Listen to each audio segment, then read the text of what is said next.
The sound of splintering wood echoed through the valley that morning. My bridge, my pride, and my father's legacy was being torn apart piece by piece. I stood there helplessly on the other side of the lake, watching the hose bulldozer crush 20 years of hard work under its tracks. They said it was unauthorized construction. I called it home. The bridge wasn't just a path across water. It was the only link to the small cabin my late father built with his own hands. He'd taught me to fish there, taught me to find peace in the still water. When the sun set, the reflection on the lake always reminded me of him. But to the hoe that managed the nearby luxury resort, it was just an eyesore that violated community aesthetic standards. It all started when the Lakeview Estates hoe bought the land on the other side of the lake, a pristine area where I'd lived peacefully for decades. I was never part of their community. My property was separate, privately owned since before their development even existed. But that didn't stop their president,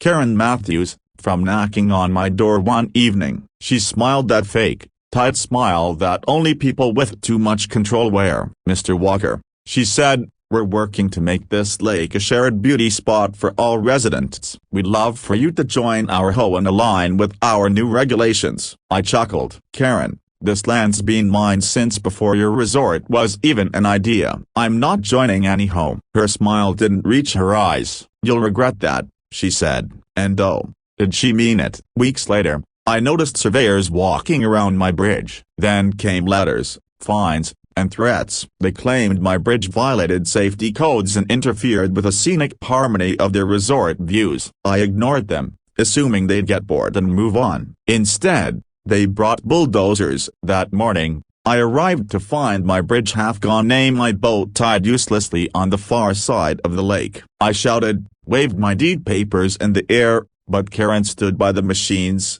sipping her coffee like she was watching art in motion. "This is HOA jurisdiction now," she said coldly. "You should have cooperated." I wanted to scream, but I didn't. My dad always said, never fight rage with rage. Fight it with reason. A broken bar and timing. For a while, I did nothing. I fixed what I could. But every night I watched the resort lights gleam across the water like they owned the world. The HOA turned that lake into their playground. Fancy paddle boats, private docks, loud music echoing into my once silent forest. Then one day, something unexpected happened. During one of their community meetings, I overheard a key piece of information. Their entire resort's irrigation and water system depended on the lake. My lake. Every fountain, every decorative pond, every water feature was drawn directly from it. And that lake existed because of one thing: the old dam my father built with the county's approval decades ago. And guess who held the operational rights? Me. When they destroyed my bridge,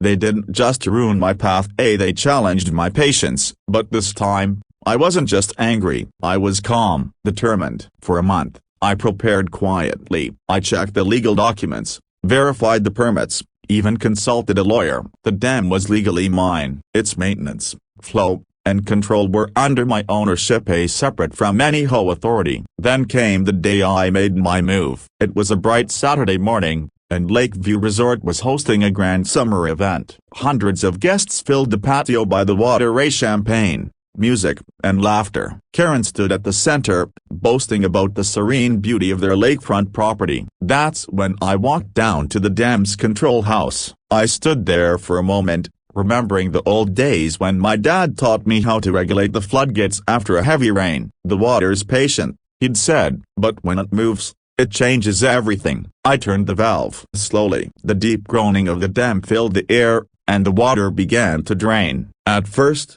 no one noticed, but within minutes, the laughter from the resort turned into confused shouts. The lake's surface started to sink, the shoreline retreating, boats scraping against the muddy bottom. The expensive floating docks began to tilt awkwardly. Then panic erupted, guests pointed, staff scrambled, and Karen ran to the edge of the water, screaming orders. I just stood there, leaning on the railing, watching the water swirl away. By sunset, what once was a shimmering lake had become a cracked, muddy basin. The resort's centerpiece, its million-dollar attraction, was gone. When Karen finally found me, she was livid. "You've ruined everything. You'll pay for this," she shouted. I handed her a folder. Inside were the legal documents: a proof of ownership, water rights, and the HOA's unauthorized interference on my property. Actually, I said calmly, you destroyed my bridge. You trespassed, vandalized, and disrupted private infrastructure. This was just me exercising maintenance rights. Her face drained of color. Within 2 weeks,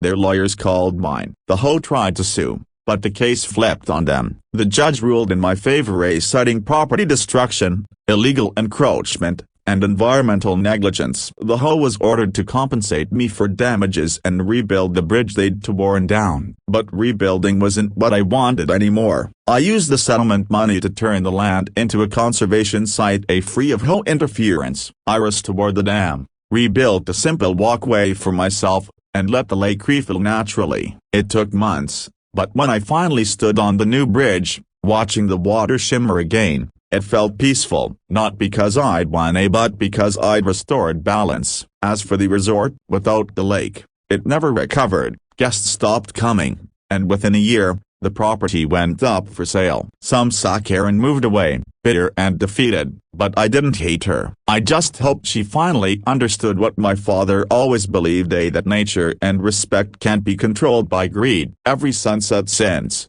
I've stood on my bridge, feeling the wind and hearing the soft ripple of the water. The lake doesn't sparkle with resort lights anymore, just the glow of the setting sun. And in that silence, I know one thing for sure: you can drain a lake, but you can't drown the truth. Moral: when greed destroys peace, justice finds its reflection even in the water.